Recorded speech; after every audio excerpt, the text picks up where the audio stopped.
بسم اللہ الرحمن الرحیم۔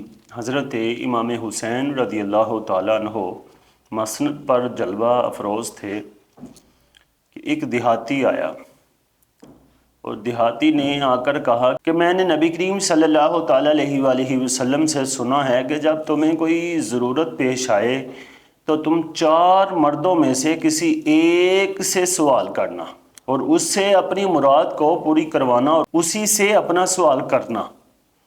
تو حضرت امام حسین رضی اللہ تعالیٰ عنہ نے فرمایا کہ وہ 4 صفات کون سی ہیں، وہ 4 چیزیں کون سی ہیں؟ اس نے کہا کہ نبی کریم صلی اللہ تعالیٰ علیہ وآلہ وسلم نے فرمایا کہ سب سے پہلے جس سے سوال کرو وہ عرب کا شریف شخص ہو، یعنی سب سے زیادہ شریف شخص ہو، دوسرا وہ سب سے زیادہ سخی ہو، تیسرا وہ حامل قرآن ہو یعنی قرآن کا حافظ ہو یا عالم ہو، اور چوتھی چیز نبی علیہ السلام نے فرمائی کہ سوال اس سے کرنا کہ جس کا چہرہ منور ہو اور جس کے چہرے پہ نور ہو، نور کریم کا نہ ہو، سجدوں کا نور ہو، قرآن کی تلاوت کا نور ہو۔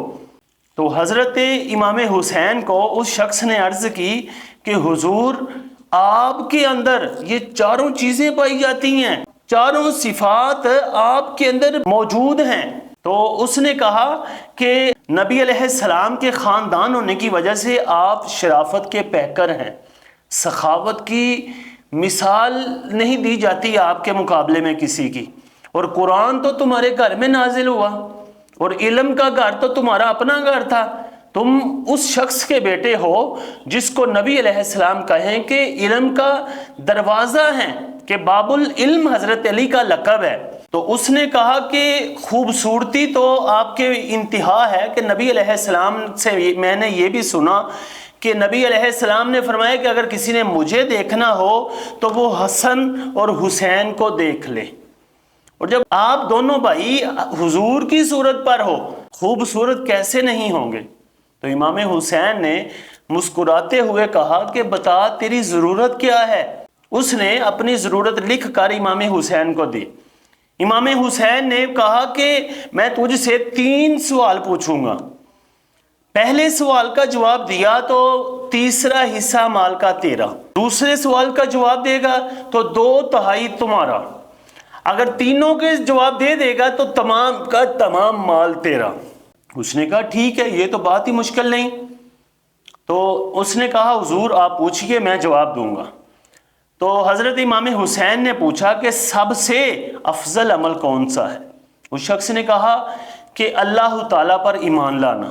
پھر امام حسین رضی اللہ تعالیٰ عنہ نے پوچھا کہ نجات کس عمل میں ہے، نجات کس سبب سے ملے گی؟ تو اس شخص نے کہا کہ اللہ تعالیٰ پر یقین رکھنے کی وجہ سے، کہ جب بندہ اللہ پر یقین رکھے گا تو اللہ تعالیٰ بندے کو بخش دے گا۔ کہ آدمی کو کون سی چیز خوبصورت کرتی ہے، کہ کس چیز کے ساتھ انسان خوبصورت ہوتا ہے؟ اس شخص نے کہا کہ علم، اور علم کے ساتھ حلم ہو یعنی قوت برداشت بھی ہو، کہ انسان کے پاس علم آئے تو اس علم کو پہچانا بھی ہو اور لوگوں کی باتوں پہ صبر کرنا بھی ہو، یہ چیز انسان کو خوبصورت کر دیتی ہے۔ جب امام حسین نے اس کے 3 جواب سنے تو جواب بالکل درست تھے، تو امام حسین کے پاس ایک تھیلی پڑی ہوئی تھی جس کے اندر درم و دینار تھے اور عراقی مہر اس پہ لگی ہوئی تھی۔ آپ نے اس کی طرف کر دی، کہا کہ یہ اب مال تیرا ہے۔ آپ نے وعدے کے مطابق جو کچھ بھی تھا سب اس کو دے دیا۔ یعنی یہ تھی حضرت امام حسین رضی اللہ تعالیٰ عنہ کی شان۔ اس کے اندر کئی سبق ہیں کہ اس دیہاتی نے باتیں بڑی خوبصورت کی، اور دوسری بات کہ امام حسین نے جو وعدہ کیا وعدے کو پورا کیا۔ یہ نہیں تھا کہ وعدہ تو کیا لیکن بعد میں اس کو کہہ دیتے کہ یار یہ تھوڑے سے پیسے لے اور چلا جا۔ وہ امام حسین تھے، کوئی آج کل کا آدمی نہیں تھا کہ جو لوگوں کو دھوکہ دے رہے۔ حضرت امام حسین جو بات کہتے تھے اس پہ قائم رہتے تھے۔ اللہ تعالیٰ ہمیں بھی حضرت امام حسین رضی اللہ تعالیٰ عنہ کے نقش قدم پر چلنے کی توفیق عطا فرمائے۔